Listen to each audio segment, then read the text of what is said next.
creating cultural awareness and understanding. This is Culture Clique. Culture Clique is written and produced by KQAL-FM on the campus of Winona State University. Winona has a lot to offer in the way of unique experiences.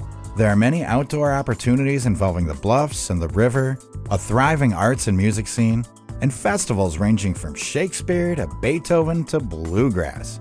But did you know that Winona has many options for health and wellness, including options that might be considered outside the norm for some people?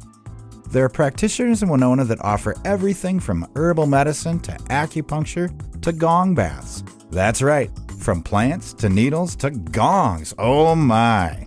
Recently, there was a healthcare fair showcasing some of these different options that are available here in Winona.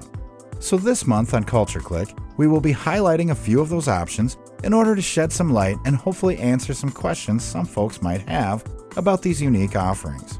Today we start with Donna Kamann of Tincture of Thyme Healthcare. She's the one who helped organize Winona's unique healthcare fair. So let's learn more about Tincture of Thyme Healthcare.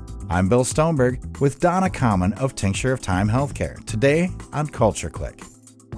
I'm talking to Donna Kamann from Tincture of Thyme here in Winona, and Donna, you recently organized a healthcare fair here in Winona that was, I believe it was called Winona's Unique Healthcare Options, or Healthcare Fair, yes. Okay, so maybe just tell us a little bit about your practice here with Tincture of Thyme and what you do.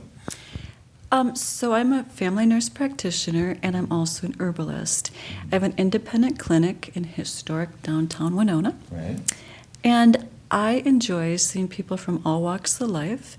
I spend a great deal of time with them. So if you come in here, you don't get a 15-minute appointment. You'll start out with an hour or an hour and 15 minutes, and I will get to know you. You'll have time to talk about your concerns. And then I do what I call a functional health assessment to find out how you do physically, emotionally, spiritually, who your social network is, what you do for activities, how you eat, how you feel in general, how you sleep. And then I do a physical exam, and then I'll sit back down with you and we'll talk about what we can do to treat your problems and to optimize your health and well-being. I prefer not to use a lot of medications, but we can use medications. I love working with plants, and so if plants are a good option for treatment, we'll use plant medicine. And if it's just lifestyle changes, we'll work with that, or a combination thereof. Right. So it sounds like it's kind of a whole picture thing, where you actually get to know the patient and their needs. Right, that seems really important to me. And I've worked with people from so many different walks of life, and unless you find out who they are and ask questions, probing questions, you miss too much of the story. Mm-hmm. Right. And you mentioned that you're a nurse practitioner, and so what has been your personal path to, from where you were working before to Tincture of Thyme? What's kind of the timeline? What's your background? Yeah, Bill, that's a good question. First of all, I started working in nursing homes when I was 16, so okay. I've been in healthcare for many, many years. I also did a little detour and went into graphic arts and fine arts in my early 20s. That was my original education, and that has served me well. I've always used my eye for design to market things, cool. etc. It's a very comfortable space you have here and very relaxing. I like it. Thank you. Yeah, I wanted it to be relaxing and pretty. I want the space to be lovely so that when you sit in it, you feel some joy. Right. But anyway, I worked in a hospital for 12 years doing med-surg nursing. I worked in critical care for a little while and also worked in behavioral health for a while. All of those things were really good background. After 11 years of nursing experience, I became a nurse practitioner. And I worked in family practice for 5 years in Winona at Winona Health. And then I had an opportunity to start a palliative medicine program at Mayo Healthcare Franciscan in La Crosse. I've spent a lot of time working with people at the end of life, and I felt really called to that. And so I went to work there, designed the program, and built it from scratch with a group of really great people. But I was the sole provider in the program for 3 years, and then we hired another nurse practitioner. So for 6 years, it was a nurse-led program. And then in 2017, I took what I would call an early retirement. Mayo was doing some changes with the program, and I didn't see them being good for me in the long run.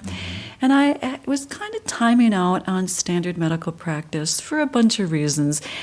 It was a great place to be. I had really good colleagues, and I loved the work, but I was tiring out. So I took an early retirement, and I spent a year trying to figure out what I was going to do next, if I was going to do anything next. Right.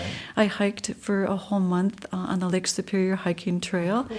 and during that time said goodbye to all the people that I cared for that had died. So it was a grieving process as much as a healing process for me. And I got done with that hike, and I thought, I'm going to know right what I'm going to do, and that was not the case at all. So I spent the rest of the year just being. Is something that's hard to do. We're not taught to do that, and I've always pushed myself very hard. And then the following year, in February, I went to an herbal retreat, sort of interested in sticking my finger in the herbal world, but I wasn't sure I would like it, and I loved it. So I came back from that retreat and started self-studying, and then in the summer I went to another retreat, and then in the fall I enrolled in an herbal program. Okay. It was an online program, and it was the Science and Art of Herbalism by Rosemary Gladstar, and she's one of the really founding people in the modern herbal movement, and she's real holistic in her approach to herbal teaching, so it was a good program. But I finished that, and then I went to the Appalachian foothills for 6 weeks and did an internship. Cool. And at the end of the internship, I decided to come home and try to open my own practice. Nice. Yeah. Did you have that in mind, like when you started getting into herbal medicine and learning more about it and doing the internship? Was that the plan all along, or did that hit you, like you said, like down when you're in Appalachia? Or? Yeah, no, it wasn't the plan all along. I really feel called to be a healer. It's what I've done my whole life. Okay. I have some reluctance, or did then, to let go of that. It just felt so much a part of who I was. But I wasn't personally so enthused with prescribing medications and just sort of railroading people through a practice where I didn't have time to get to know them. And just some of the pressure in the current system to make money didn't resonate with me very much anymore. And when I started studying herbalism, I didn't know what would be the outcome of it. I didn't know if I would use it for family and friends or just my own joy. And yeah, after the internship, I got to spend time with many people who do nothing but herbal medicine. It's a whole way of life. And it was fascinating to me, and it's not what we have in Winona. Right. But when I came back, I thought, when I was working with end-of-life care at Mayo, people weren't talking about it. It was a whole culture shift. But over 6 years of doing that work, I watched the culture shift. And when I left, people talked about death and dying differently than they did when I started. And I thought if I could lean into the herbal part of my practice and bring all of the medical skills I already have to the table, perhaps I could shift some of the culture in Winona to be more accepting or enthusiastic about whole plant medicine, which people have used since time immemorial. Right, forever. So, I think it's interesting because you mentioned spending time with your patients, spending an hour, and you mentioned, in, what do we call it? Do we call it standard medicine or, traditional? Traditional seems like a weird choice to me because I believe the plant stuff is a little more traditional than anything else we have, but modern medicine perhaps. Yeah. But anyway, you mentioned in modern medicine how it's kind of real quick, real fast-paced, and you get to spend 15 minutes with a patient. It's hard to know because we as patients, I think, often don't even know the words to use to describe to somebody like what is wrong, and it feels to me like there's a bit of detective work in what you guys do, in healthcare. There's a lot of detective work, and you can't tell if somebody comes into your office and says, I have abdominal pain. There's no way of knowing what caused that. And it really requires a lot of questions. But even with questions and testing sometimes, you might find by further probing that the person has a history of something that you never, ever anticipated. I worked with a doctor one time, and She told me she could tell what was wrong with the patient before she walked through the door. And I thought, wow, that's a bold statement. Like, I have never felt that way. And when I worked with people that were dying, I had the grace to have lots of time. And I would sit with them, and sometimes I would say to them, what do you worry most about? And the answers that they gave me were surprising. I might anticipate that what they worried about was pain or suffering or dying, but what they would say would be very different. It could be something as simple as, I'm worried about my cat at home, or I'm worried that I'm never going to do X, Y, and Z. And until you ask the questions, you don't have the right diagnoses. And so if you're in a hurry, you're going to miss it too often. Right. I really like that. It's a totally different, it feels to me like a totally different way of viewing healthcare. You know, I mean, I think both from the patient and the provider, you know. And we were talking a little bit before I turned the mic on as well, about how some people aren't real happy with, you know, our modern system or whatever. And we talked a little bit about, complaints people might have. Do you think there's a growing interest in alternatives to that style, to that modern kind of standard care? It seems that way. That's what people tell me. Okay. I'm grappling really with the word alternative because somehow we've pigeonholed our sense of what healthcare is into standards that don't need to be standards. Right. I don't really know how to even articulate it, Bill, but I don't think of myself as alternative because I still have one foot firmly planted in my nurse practitioner licensure and the standards of care that I learned as a nurse practitioner. But it seems like people are feeling a little disenfranchised and poorly served by those 15-minute appointments. Right. And I think they are looking for different options for their care. Those appointments are perfect if you are very sick and what you need is testing and medication. Right. But if you're basically well and you have something that's gone wrong and you just need reassurance, or you need to know that you don't need pills and testing, or you do, there are different ways to approach that seem more user-friendly. Yeah, and I guess I use the word alternative as for lack of a better term, really. Right. You know, and I think it's maybe even a more holistic approach, you know, would maybe be a better descriptor, I think. Yeah, what I'd like to say is that over time we're going to see the whole shift in healthcare move toward a model where the focus is on health and not on illness and medications and testing. And where people get their primary care from folks that can support their health and well-being, and they get their sick and urgent care from hospitals and urgent cares. Right.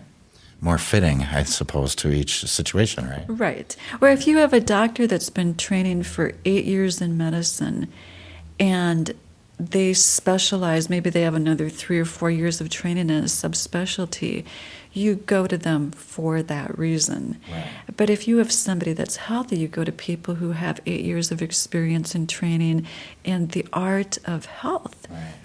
Like preventative and continuing health, things like that, right? Yes. Yeah. And I think I'm going to shift gears a little bit here because another aspect of this is the whole herbal side, in which I find super fascinating with you and Tincture of Thyme here, that you collect the herbs and make remedies yourself. You want to kind of walk us through, like, what does that mean to people? You know, I mean, I don't know if, you know, I know it was new to me, you know, in meeting you, but so you make all of your own tinctures, correct? I do. And tinctures are extracts of whole plants. Right. And I use usually alcohol to extract the medicine. I've had to learn a lot about botany, and that's been fascinating. Right. I especially like it because I love nature, and I've tried to learn birds, but they move too quickly, and the flowers stay put, so you can get down on your hands and knees and look at them and learn them, which is great. Plants grow in an environment that is full of complexity, and they are survivors. So you don't find a field of one kind of plant except in our agriculture. Right. You find plants that are surviving in the midst of a lot of other life around them, insect life, viral, fungal, bacterial, other plants. Right. And so plants synthesize everything they need completely, all their nutrients, all their own antibiotics, all their own antifungals, everything they need to thrive, they synthesize, and those chemicals change all the time to, they adapt to what's going on in real time. And most of those chemicals have medicinal use in our bodies. We have receptors that will accept and use those chemicals in the same way the plants do. So the same way if we eat a handful of spinach, we get the nutrients out of that green. If we make a tincture or tea out of an antimicrobial herb, we get the antimicrobial properties. And so I've had to learn about the various plants, from the identification to save plants, to the making of medicine, and then to the use of it. And all the plants have a different use, and there's hundreds of them that are medicinal and thriving in this area. So it's been fascinating. I've loved it. In a nutshell, I identify the plant, I harvest it when it's in its peak. So if you're going to use the plant root, you would harvest it when the root is getting all the nourishment from the plant, which is going to be in the fall and winter months or very early spring. If you want the medicine that's in the aerial part of the plant, which would be the upper part, especially if it's the stems and the leaves, you harvest those in the spring when they're first coming up, or in the summer, depending on when the plant is coming up. After that, the energy of the plant goes into the flower and the seed production. So you would harvest flowers when they are at their peak, seeds when they are at their peak, and then you go back into the cycle again. So you have to know what part of the plant and when it's at its peak. So you harvest it, you can dry it, and you can use it as a tea, or you can take it fresh and you can chop it up and put it in alcohol, and the alcohol will extract the chemicals, and then you let it steep for a while, strain off, compost the plant material, and then bottle the menstruum. Right. Yeah. So I think, to me that puts a lot of confidence in you, in my view, when I hear you talk about the process from identifying the plant, knowing when to harvest it, harvesting it, making the tincture, it gives me confidence that you have a really good overview and understand what it is you're doing and where you're getting that from, because do you harvest all of your own herbs as well, or some of them? Or? Yeah, so I am trying to do more and more of my own herbs. I buy some dried herbs from really good sources. They're all organic, and they're sources I totally trust. Okay. I'll even throw some names out there. Can I do that? Sure. Like Mountain Rose Herbs or Pacific Botanicals are two really well-regarded resources. Okay. I've tried to do more local plants. I grow some. We have a very small yard, but every inch of it has something growing on it. Like literally, we don't have grass left. And so I grow plants in my own yard. I have a neighbor, a friend who has 240 acres of all organic wildflowers, and she lets me harvest from her. I also go into the woods and find things, and I'm in the middle of putting in a wooded garden out at my in-laws. So my husband's been clearing invasive trees, and I'm planting in his wake. So we've double teamed to do that. But yeah, my goal would be to get most things locally. There are some things that I just can't get locally, and they're really good medicines, so I do buy them. But yeah, probably, I don't know, maybe 70% of what I have is all either handcrafted or harvested. Nice. Yeah. So I would assume that keeps you kind of busy because of different growing seasons, different parts of the plant you're looking for different times. I mean, do you have help? Do you have, other people that are helping you gather stuff? Or? I wish I could say I'm more organized with this because lots of people offer, but it's almost easier right now. This is my third year in this practice, but I walk to work, and if I see something that's ripe, I might take my basket with me on my walk to work and clip things. Or I just carve out time wherever I can, and it's easier to do it on the fly than to organize a team of people. But my husband's gotten very good at it. I have a couple of friends that are very good at it, and I have some young people that are enthusiastic helpers. But by and large, I'm doing most of it myself right now. And that's fine. I can bring things into the office here. I make my medicine at the clinic. Right. And during the slow times when there aren't patients here, I make medicine. Right. And, I like that, too, that you make it right here. It's all done right here. And we were talking a little bit before when you were talking about the tea that I'm drinking. Yeah. So the plants, it's kind of fun. Many of them are nourishment, so you use them for nutritive value. Okay. Many of them are tonic. Now, you just don't find that in medicine. But the herbs... What does tonic mean? Tonic means, right, that they heal tissue. Okay. And so...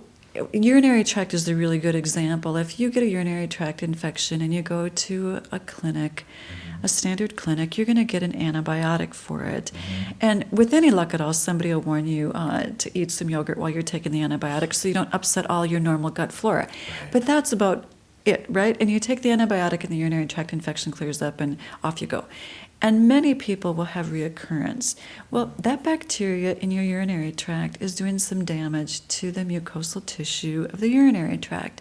And the antibiotic doesn't heal that. Right. Time does, but in the meantime, from the acute infection to the weeks afterwards, the tissue is damaged. And you're more at risk for more infection because those cells aren't happy. And there are herbs that are really toning to the urinary tract. They tend to tighten the tissue.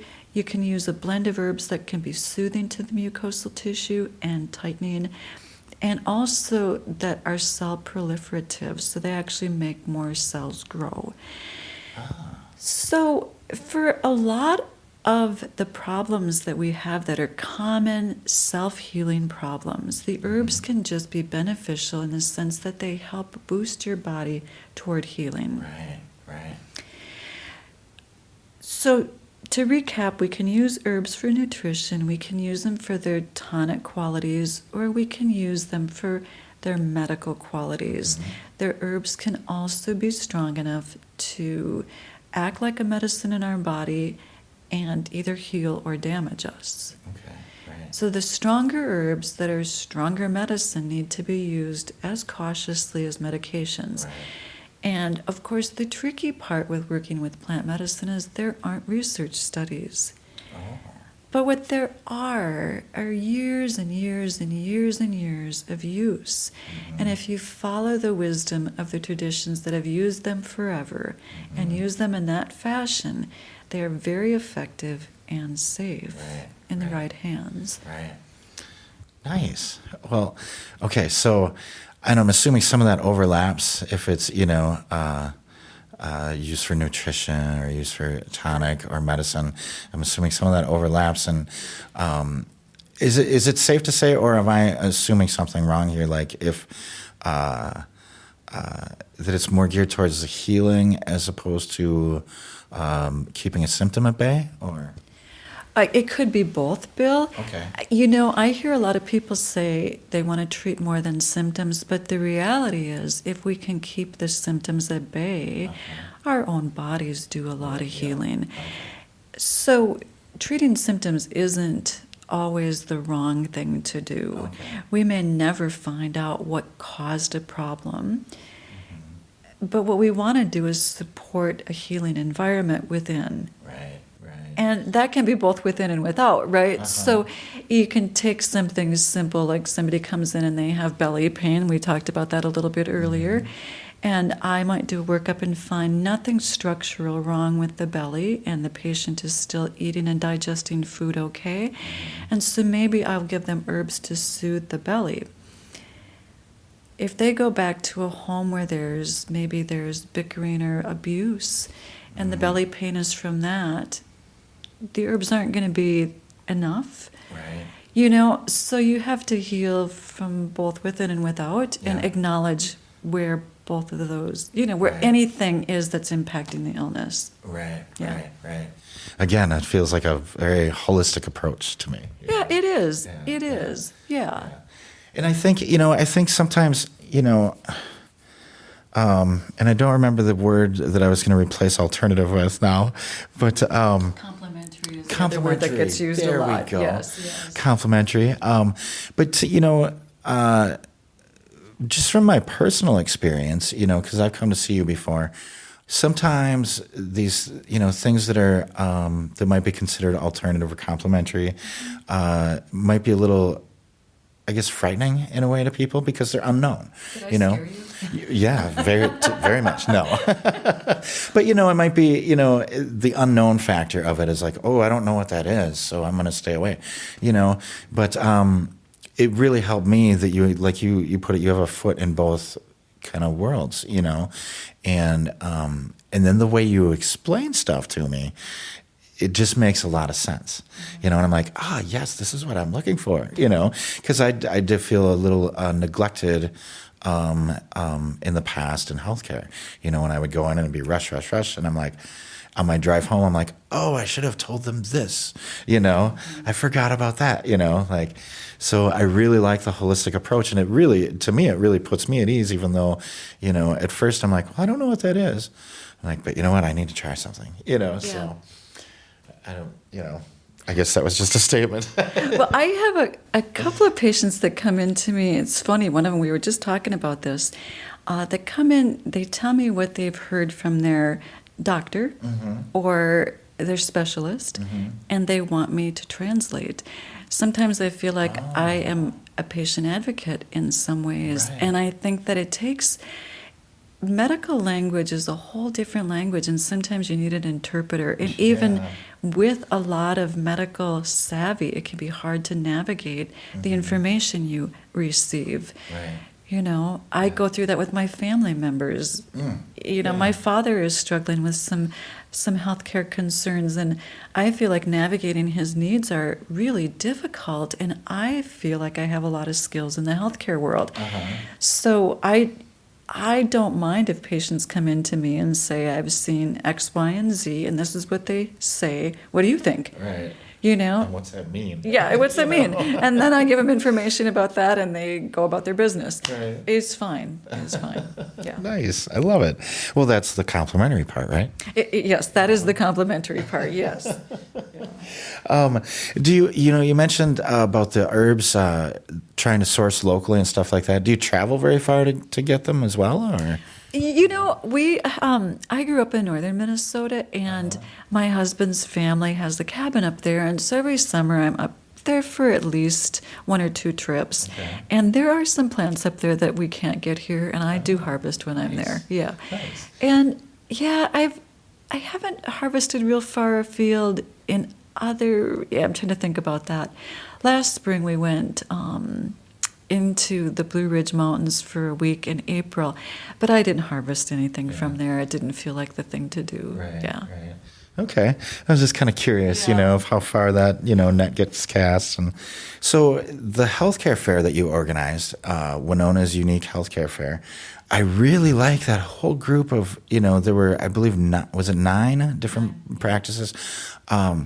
Is there any kind of directory in Winona that would kind of compile healthcare options like that? Because I would find that very beneficial, and I think that's why I thought the healthcare fair was really great for people to kind of get to know these places and what Winona has to offer. But I would really like to see like a directory. Is there anything like that in the works? Or? That's a really good question, Bill. Live Well Winona has a directory, and I think most of our businesses are probably listed there. I'm not sure. I know I am. But that's a really good point. It's something to think about. And that's, I believe it's livewellwinona.org. Donna, if someone's interested in coming to see you, what's their best option, or even just learning more? What's their best option? Do you have like a online presence, or should they just come in, and do they have pamphlets, or? Yeah, I have a website. It's www.tincture of Thyme, and that's the herb thyme, THYME.com. There is a place that if you go to the scheduling link, there's a place that you can send me a message. You don't have to schedule to ask a question, so please feel free to do that. And my phone number is also on there, so you can call. Both those ways will get you an appointment or information if you'd like it. Oh, great. Yeah. Great. What about if someone has concerns, if insurance will cover things or how to pay and things like that? Yeah, so I don't accept insurance here, and what I've tried to do is set up the pay structure so that it would cost about the same thing as 20% your insurance copay on a standard visit. It's not easy asking people to pay money out of pocket for their health care, but I don't order unnecessary testing. I don't order anything that I feel isn't beneficial. When I do order testing, I order it from local clinics, and so if you have insurance, it will typically be covered. But your cost of a visit with me is out of pocket, and I do ask people to pay at the time of the visit. Right. Okay. And there's more information about that on your website as well, then? It's all covered on the website, yes, Okay. yeah. Great. And what if someone's just interested in herbal medicine themselves, or learning more about plant medicinal qualities or identification? Do you have any places they should go, like any resources? Yeah, I do. Like we talked about, I loved Rosemary Gladstar's Science and Art of Herbalism. It's a very affordable and comprehensive program. There is a website called herbmentor.com, and it's a wonderful place for beginning herbalists. And I think you can get a week or even a month of free, and then it's really cheap, like $7 a month. It's cheaper than Netflix.